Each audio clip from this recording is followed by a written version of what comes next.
Greetings everyone and welcome to another episode of this fanfic read-through. I have nothing much to say about this episode, so without me talking too much, let's begin. Ghost Crime, Chapter 12.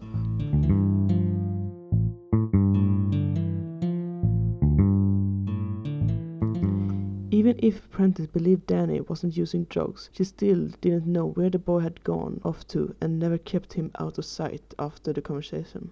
Danny was sitting between his friends, talking in hushed voices. "Why did you ask us to take our headphones off?" asked Sam in a whisper, keeping her voice down. "Yeah, now we don't know how to corroborate your story," shot Tucker back, glancing over at the door that the rest of the agents were coming in from. They were talking, comparing facts and notes, not noticing what the teenagers were saying. "I just told her I went out to get some fresh air. Like the teachers, she suspected I was doing drugs." He smiled crookedly. "I told her I wasn't." "You were gone for a long time, Danny. We thought you might have encountered a ghost again," said Sam, her purple eyes hard. "I went to the crime scene, then the morgue," sighed Danny, and went on telling them what he had found out. At some point, they stopped talking and listened to the conversation of the case with FBI. They had identified the dead woman as Christine Stevenson, a dance teacher who had been working late before going home when she met the killer and was horribly mutilated, and had gotten her heart, liver, and part of her uterus removed before the killer displayed the rest of her organs in front of her. "I might throw up," commented Sam. "Don't," said Danny, his face just as green as hers. The agents went on, trying to connect the victims. They had never met as far as they could see, explained Garcia, as the agents got her on the phone. All of them lived in different parts of the city. The first one hadn't even been living full-time in Chicago, commuting home to her family in a separate state every weekend. They were all nice-looking, but not overly beautiful, or any risk-takers. There was not a single similarity in their features that they all had, and only the fact that they were women and had been found dead in similar fashions connected them. "So how is he choosing his targets?" asked Jarreau out loud. "As far as my searches are going, there is nothing connecting these women together," said Garcia from her phone on the table in front of the agent. Danny laid his head down on the table, tired and in need of sleep. "There must be something. Is there a connection with the original Ripper killings?" asked Rossi, looking at the whiteboard map in front of him.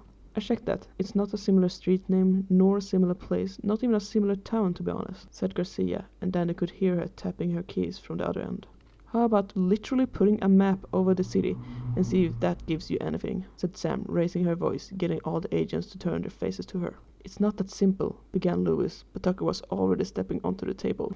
"What are you doing?" asked Luke as the teenager stretched up to the projector that was hanging from the ceiling. "Just starting this thing and projecting a map from my phone," he said as the light from the projector started up. "You know, we got supercomputers over here that can do what you are suggesting much faster," said Garcia through the phone.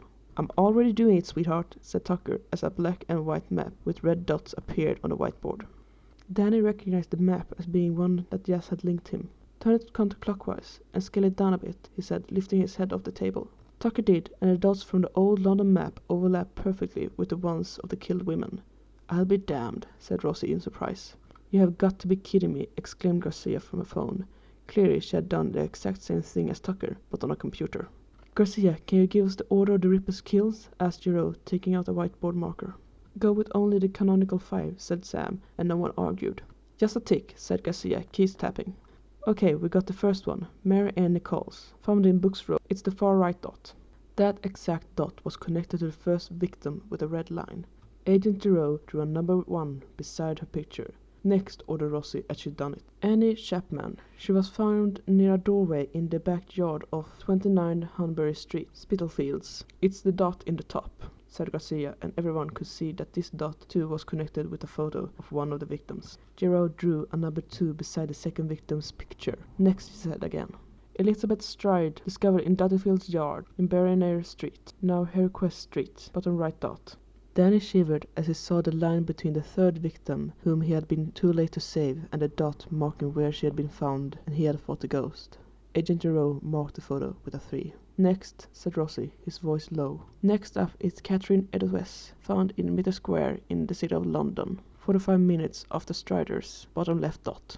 The newest picture on the whiteboard was of a woman in her mid-30s, brown hair and blue eyes. She had been the oldest of the victims, and her photo was connected to the dot. "Where will the last one be?" asked Rossi. "Mary Kelly was found dead in her bed where she was living at Dorset Street, Spitalfield. And there's a picture of the dead body that I am not looking at. I need a picture of fluffy kittens after this. You're looking for the middle left dot, said Garcia, and Danny knew what picture he was talking about. His sister had linked him to a website that explained about the murdered women and showed the picture of Mary Kelly's murder scene. Using a different color pen, Jerome marked out the last dot on the whiteboard, and Tucker turned off the projector so they could see where the dots were. Luke, get Detective Vega and Inspector Brown, said Rosie, and Luke turned on her heel and hurried out of the conference room. Rosie turned to the three teenagers. He knew that having a fresh perspective on cases could sometimes lead to the crime being solved. That was why the BAU had been brought in on this case. The teenagers, it seemed, had a different perspective altogether on the case, and a simple comparison had led them to where the killer might strike next. Could you three go in there? He told them, pointing at the interview room. In Rosie's experience, teenagers would normally argue, especially if they had been part of solving the case. They would have said that they had the right to stay because they had helped and liked to hear what happened next. Danny, who was a victim of the killer, had more right to argue, but instead they got up out of their seats and walked into the interview room, closing the door and sitting down in the couch. That was easy, said Dr. Lewis when Rosie turned back to the rest of the team. Almost too easy, I'd say, sighed Rosie. We should put someone to watch them later, said Prentice, her eyes on Danny. I found Danny sneaking out before. He was gone for 3 hours, and I don't know where he went. End of chapter 12.